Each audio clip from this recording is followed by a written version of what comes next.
peuple de Guinée, je suis parmi vous, encore une fois, pour vous encourager, pour que vous continuiez unis. Notre présence ici pour rendre hommage à son âme, qui solidarisait avec la famille, le peuple guinéen frère. Pour dire que ce n'est pas nécessaire que je raconte le sentiment qui me lie au président Conté. Paraît-il que le peuple guinéen le connaît. Ici, Conakry,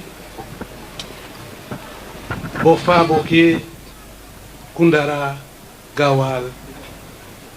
Dans le front sud, où j'étais commandant des forces armées pour la lutte de libération de la Guinée-Bissau. Pour dire que c'est un homme que j'admire beaucoup pour son courage, son détermination,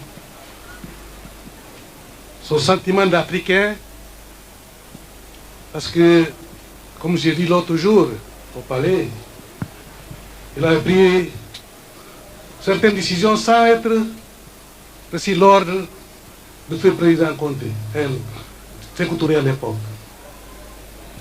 Il arrivait à perdre même son chauffeur un jour pendant les bombardements, dans le combat dans un camp militaire. Une bombe à napalm a coupé la tête de son frère et son chauffeur. Peut-être parmi vous, beaucoup ne savaient pas. Mais ça s'est passé. C'est pour vous dire que le peuple de Guinée-Bissau et le peuple de la Guinée, vous avez donné tout de vous que vous avez à l'époque pour libérer la Guinée-Bissau. Même l'agression 22 novembre, qui a coûté la vie à beaucoup de fils guinéens, des civils, des militaires, etc. C'est à cause de la Guinée-Bissau. C'était pour couper la base arrière de Guinée-Bissau. Mais vous avez pu souffrir, consentir tous ces sacrifices. Aujourd'hui, comme disait à l'époque le fait président Sékou Touré,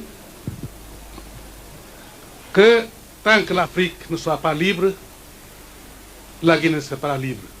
Aujourd'hui, nous sommes là, nous devons donner la continuité de ce qu'il y avait pendant les moments difficiles.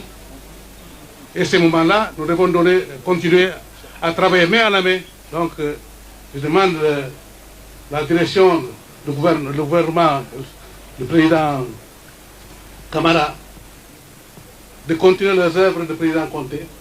Et que nous tous, nous devons travailler ensemble dans l'amitié, dans la fraternité et le développement de nos pays.